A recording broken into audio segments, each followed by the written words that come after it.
Apa kabar? Senang berjumpa dengan Anda. Saya Pendeta Yo Sangsep dari Gereja Changsin. Sekarang saya melayani di Gereja Changsin, dan sebelumnya saya melayani sebagai dosen di Universitas Chongqing selama 16 tahun. Saya senang bisa membahas kitab Filipi bersama Anda, mulai hari ini sampai 4 minggu ke depan, khususnya tentang kehidupan di dimensi baru yang Tuhan tunjukkan pada kita melalui kitab Filipi. Kehidupan kita sungguh berat dan penuh penderitaan. Meski demikian, kita bisa mendapat hidup baru dalam situasi itu. Saya harap Anda melihat kembali pemberian Tuhan melalui firman yang luar biasa itu. Di keempat sesi ini, secara khusus saya akan membahas keseluruhan isi kitab Filipi. Topik utamanya adalah sukacita.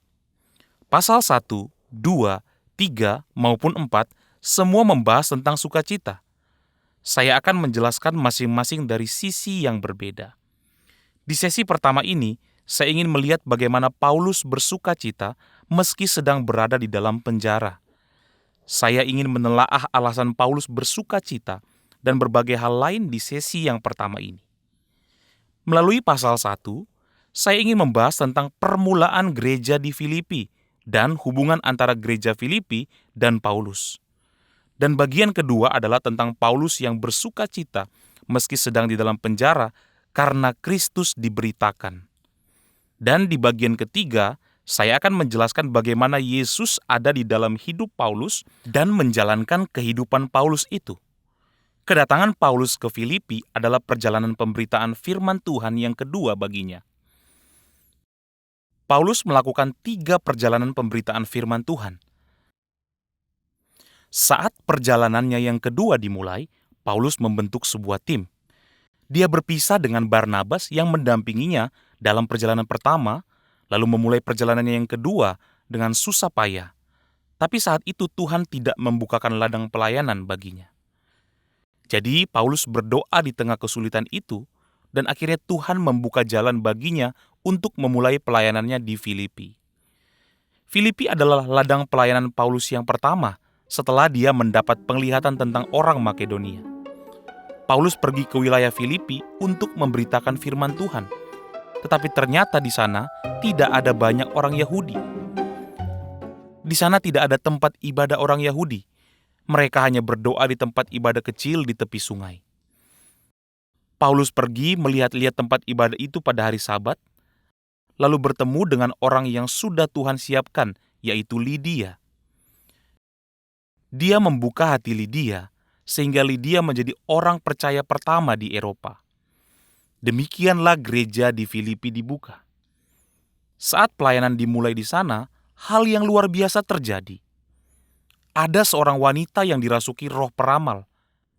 Orang-orang berinvestasi padanya dan mendapatkan uang dari sana.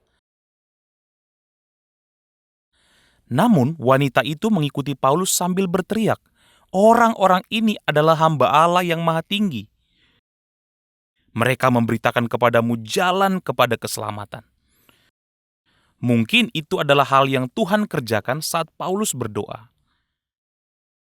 Setelah roh peramal dikeluarkan dari wanita itu, banyak pelanggannya yang marah dan bisnisnya menjadi bangkrut karena itu. Orang-orang melaporkan Paulus ke para penegak hukum sehingga dia dimasukkan ke dalam penjara. Sebenarnya Paulus tidak harus masuk penjara. Itu karena Paulus adalah warga Kekaisaran Romawi. Tapi Paulus tidak ingin menimbulkan masalah bagi rekan-rekan sepelayanannya hanya demi kenyamanannya. Paulus dan Silas rela masuk penjara.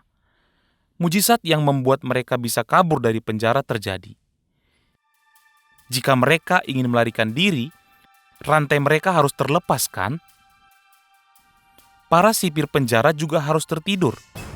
Tetapi saat semua itu benar-benar terjadi, Paulus dan Silas tidak melarikan diri. Kepala penjara itu mengira mereka sudah kabur. Saat itu, aturannya adalah jika tahanan melarikan diri, kepala penjara harus bertanggung jawab atas mereka. Jadi, sipir itu mencoba untuk bunuh diri. Tetapi Paulus berkata, "Jangan celakakan dirimu. sebab kami semuanya masih ada di sini." Akhirnya, kepala penjara itu membawa mereka ke rumahnya, membasuh bilur-bilur mereka, serta memberi mereka makan. Lalu dia dan seluruh keluarganya percaya pada Yesus. Jadi saat itu gereja di Filipi dimulai dan mendapat kekuatan.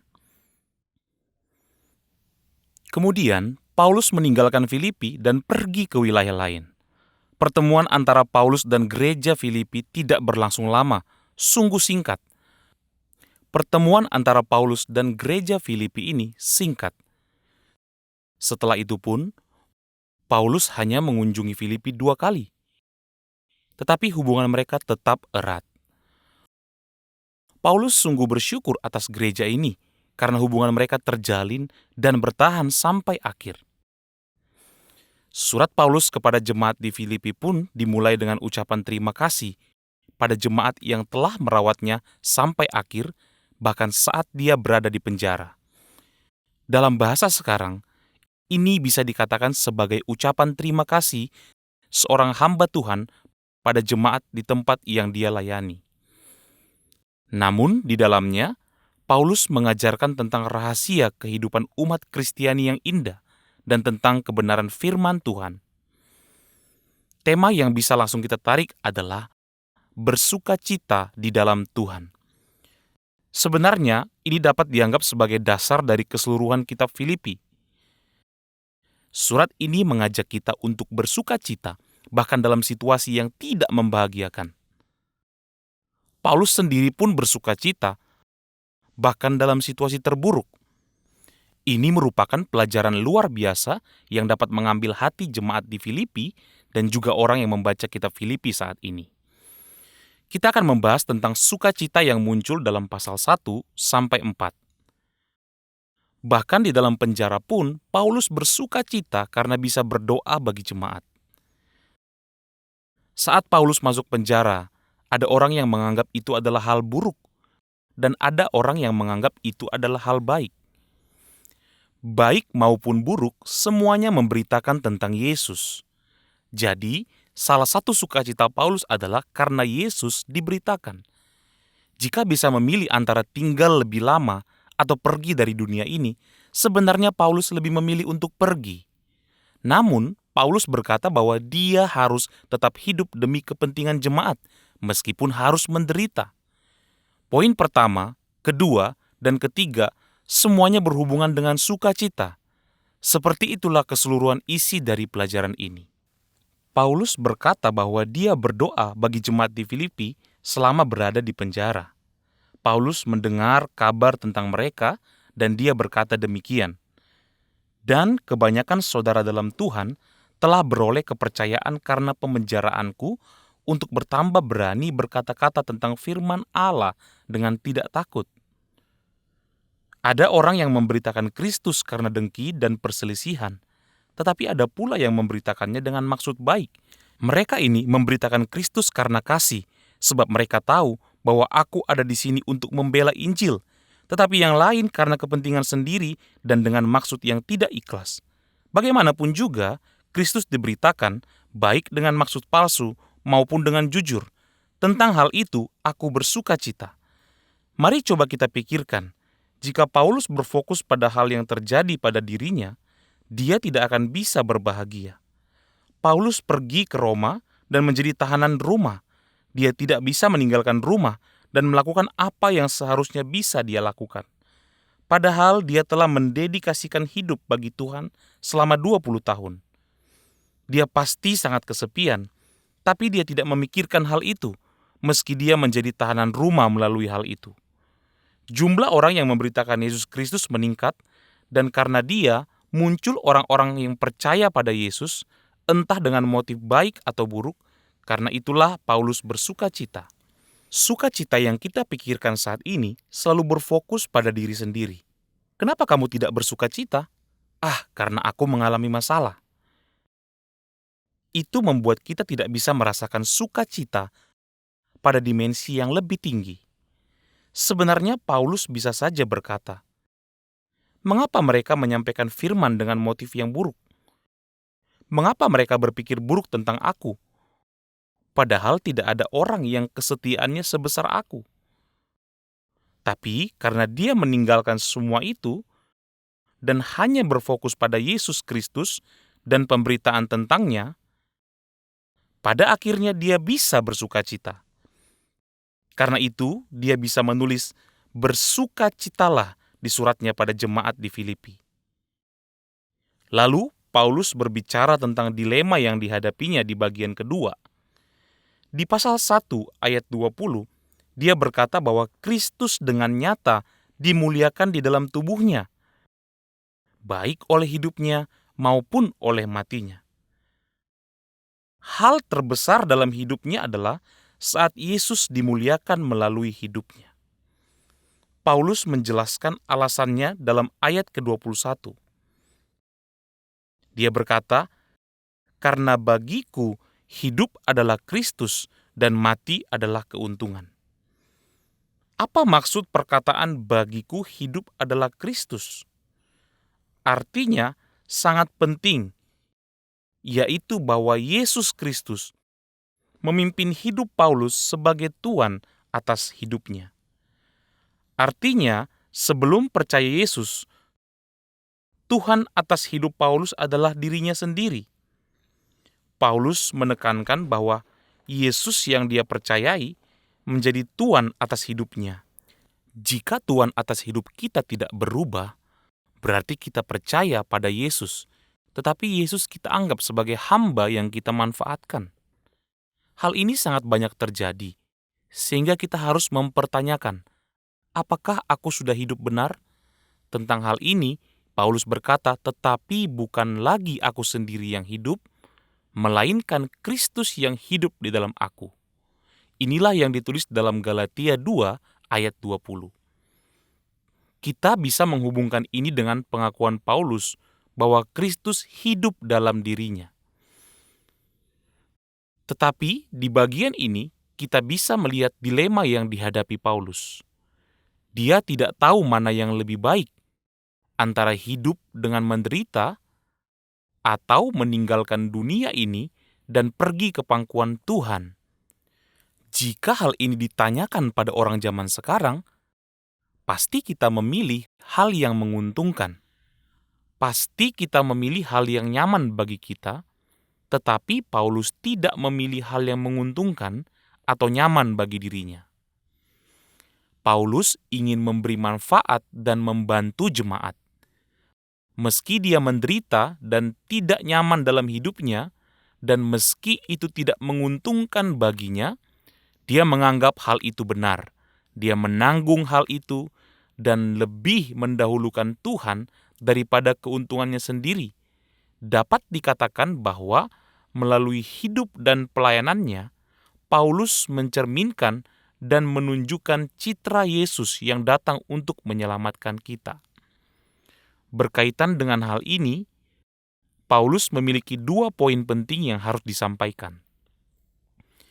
Yang pertama adalah kemajuan Injil, dan yang kedua adalah perkembangan Injil. Perkembangan Injil ini berfokus pada bertambahnya orang yang mendengar pemberitaan firman dan mengenal serta percaya pada Yesus. Jadi, jika hubungan manusia dengan Tuhan dipulihkan, kata kemajuan iman berarti mereka yang percaya pada Yesus akan bertumbuh dalam iman. Yesus Kristus akan menjadi Tuan dalam hidup mereka dan akan memimpin kehidupan mereka. Jadi, Yesus terpancar dalam hidup mereka, dan orang yang melihat akan merasa bahwa Yesus hidup di dalam mereka dan memimpin kehidupan mereka. 2 hal ini adalah aspek yang sangat penting. Ada banyak sekali nasihat dalam kisah kehidupan Paulus, khususnya di dalam kitab Filipi ini. Ada sekitar 27 nasihat di kitab ini. Nasihat pertama dimulai di ayat 27 yang berhubungan dengan hidup yang berpadanan dengan Injil. Akan saya bacakan. Hanya hendaklah hidupmu berpadanan dengan Injil Kristus, supaya apabila aku datang, aku melihat, dan apabila aku tidak datang, aku mendengar bahwa kamu teguh berdiri dalam satu roh dan sehati sejiwa berjuang untuk iman yang timbul dari berita Injil. Ini adalah nasihat yang pertama. Hal luar biasa yang ingin disampaikan Paulus melalui surat pada jemaat di Filipi mulai muncul di ayat ini. Dalam kitab bahasa kita dikatakan, hendaklah hidupmu berpadanan dengan Injil Kristus. Kata yang digunakan adalah polis, yang merupakan kata dalam bahasa Yunani yang berarti kota. Jika kata benda ini diubah menjadi kata kerja, akan berubah menjadi politeomai. Artinya adalah hidup sebagai penduduk. Jika umat Tuhan hidup sebagai warga yang berpadanan dengan firman Yesus Kristus, berarti mereka mengalami perubahan identitas yang luar biasa melalui firman itu. Perubahan identitas yang luar biasa itu adalah hal yang tidak dapat diperoleh dengan uang, pendidikan, keterampilan, atau kemampuan apapun di dunia. Perubahan itu diberikan kepada kita hanya melalui firman Yesus Kristus dan anugerah Tuhan. Penjelasan Paulus tentang hal ini menjadi pelajaran yang sangat berarti. Dikatakan bahwa kehidupan di surga adalah hal yang kita nikmati setelah kematian. Paulus mengajarkan kita untuk hidup di dunia ini dengan identitas dan kualifikasi sebagai warga kerajaan surga. Ini memiliki makna yang sangat penting yang akan terungkap dalam pasal 2, 3, dan 4. Mari kita memikirkan warga kerajaan surga yang dibahas dalam firman hari ini. Paulus menasihati kita untuk hidup layak sebagai warga kerajaan surga. Apa bagian terpenting dari nasihat ini? Paulus berkata, "Aku menjalani kehidupan sebagai warga kerajaan surga seperti yang sedang kalian lihat.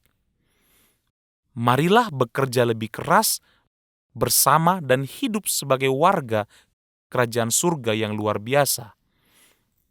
Inilah yang Paulus sampaikan. Di bagian terakhir pasal 3, dikatakan bahwa kewarganegaraan kita adalah di surga. Paulus membahas tentang jemaat dan anak Tuhan yang tidak hidup sebagai warga kerajaan surga, melainkan menjalani kehidupan duniawi. Paulus menjelaskan bahwa itu bukanlah kehidupan warga kerajaan surga yang layak. Karena itulah, bagian ini sangat penting. Saya akan menjelaskan bagian ini lebih dalam. Kewarganegaraan orang percaya adalah di kerajaan surga. Jika kewarganegaraan kita ada di dunia, berarti kita adalah tahanan di kerajaan iblis. Siapa yang ingin menjadi umat dan warga kerajaan iblis? Karena dosa, Adam dan semua keturunannya secara otomatis menjadi warga kerajaan iblis itu sejak lahir. Tapi Yesus Kristus datang dan melakukan pelayanan kerajaan Allah. Pelayanan kerajaan Allah itu dimulai dengan menyelamatkan manusia dari kerajaan iblis dan menjadikannya umat kerajaan Allah. Karena itu, terjadi perubahan identitas yang besar terjadi dengan cepat.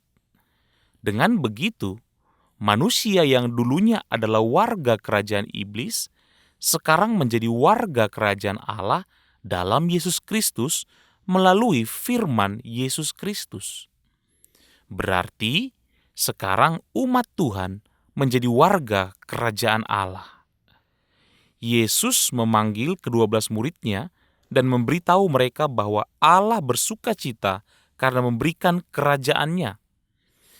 Bahkan di kitab Lukas pasal 22, sebelum disalibkan, Yesus berkata, "Aku menentukan hak-hak kerajaan bagi kamu." Selanjutnya, Filipi 3:20 mengatakan bahwa kewarganegaraan kita adalah di dalam surga. Yang luar biasa adalah karena kewarganegaraan kita adalah di dalam surga, jadi meskipun kita hidup dengan menapak di dunia, tetapi kewarganegaraan kita adalah di atas sana. Karena kita hidup di bumi, tetapi berkewarganegaraan surga, mungkin kita bertanya, di mana surga itu? Sebenarnya, Yesus ada di sebelah kanan tahta Allah. Karena Yesus memerintah sebagai Raja di surga, di sebelah kanan tahta Allah, kita harus menerima pemerintahan, kebijaksanaan, dan kedaulatan Yesus dan hidup dengan layak. Karena kita adalah warga kerajaan surga dan bukan bumi, yang harus kita cari bukanlah hal-hal duniawi.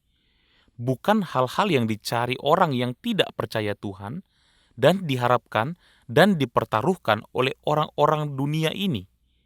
Dalam firman-Nya, Yesus berkata, makanan, pakaian, minuman, hal-hal duniawi, ketenaran, kekayaan, dan sebagainya adalah hal-hal yang dicari oleh orang-orang dunia ini.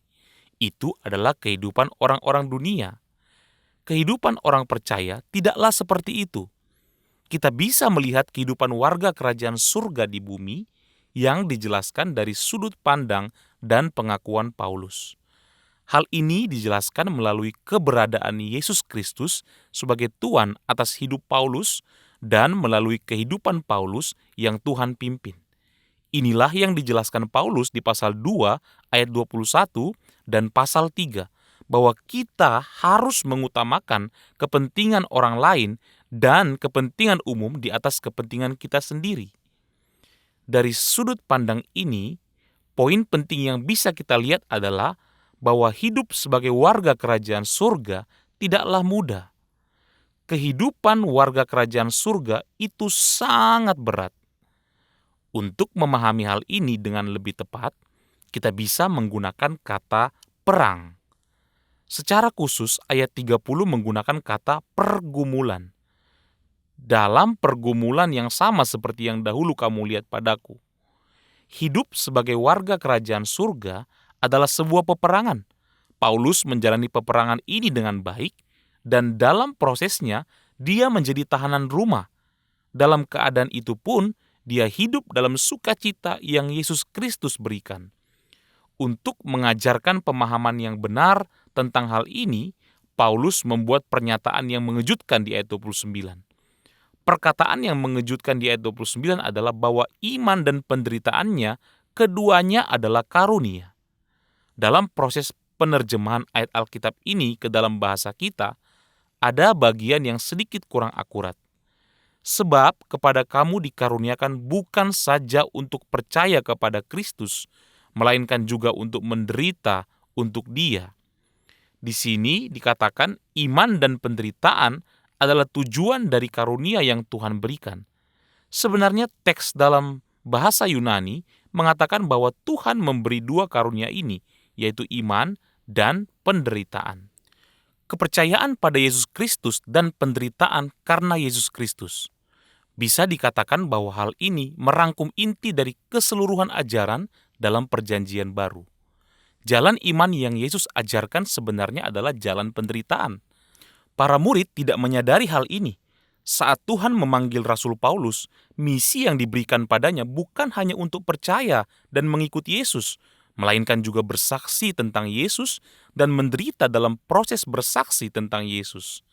Hal ini tidak hanya disampaikan untuk Paulus dan rasul-rasul lainnya, melainkan juga kepada semua saksi Yesus Kristus.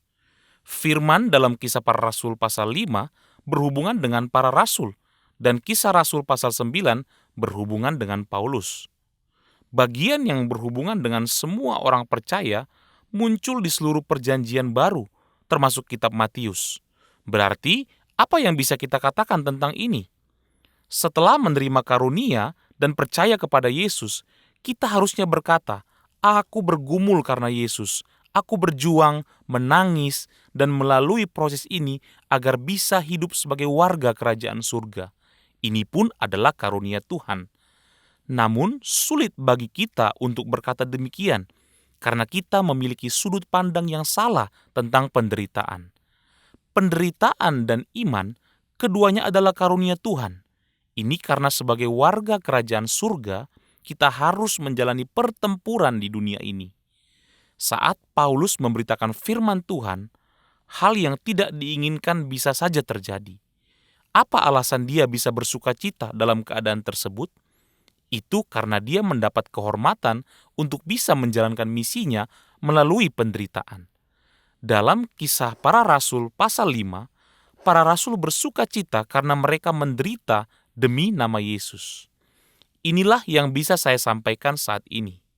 Sambil meringkas sesi pertama ini, apakah yang membuat kita bersuka cita di abad ke-21 ini? Orang-orang di Korea maupun negara lain merasa bahwa semakin banyak makanan atau pakaian yang kita miliki, justru kita semakin tidak bahagia. Mungkin karena hal-hal itu memiliki nilai duniawi. Apakah kita bersuka cita karena Yesus? Apakah Yesus menjadi fokus dari pandangan kita? Kita perlu menanyakan hal ini. Lalu apakah Yesus menjadi Tuhan atas hidup kita yang beriman ini? Apakah kita hanya memanfaatkan Yesus? Ataukah Yesus menjadi Tuhan yang memimpin hidup kita? Kita harus memikirkan bagian ini lebih dalam. Pertanyaan selanjutnya adalah, apakah kita menikmati penderitaan dengan rasa syukur dan sukacita karena percaya kepada Yesus? Apakah kita menikmatinya dengan rasa syukur dan sukacita? Ini adalah pertanyaan penting yang harus kita tanyakan. Melihat kitab Filipi pasal 1, ternyata standar kita sungguh rendah dan kehidupan dan pikiran kita terlalu berpusat pada ego kita serta hal-hal yang superficial. Kita perlu mencoba memecahkan masalah ini. Saat kita hidup di dalam Yesus, jika Dia menjadi Tuhan atas hidup kita dan memimpin hidup kita, berarti kita bisa hidup dengan percaya diri dan tersenyum dalam situasi apapun. Karena itu, saya percaya bahwa kita harus memikirkan sekali lagi isi dari kitab Filipi pasal 1. Sesi hari ini akan saya akhiri di sini. Minggu depan kita akan melanjutkan ke sesi kedua. Filipi pasal 2 menjelaskan tentang Yesus yang adalah teladan sempurna kehidupan warga kerajaan surga. Kita juga akan membahas bagaimana orang percaya harus hidup di dunia ini dan tentang dua tokoh gereja Filipi yang meneladani hidup Yesus. Terima kasih.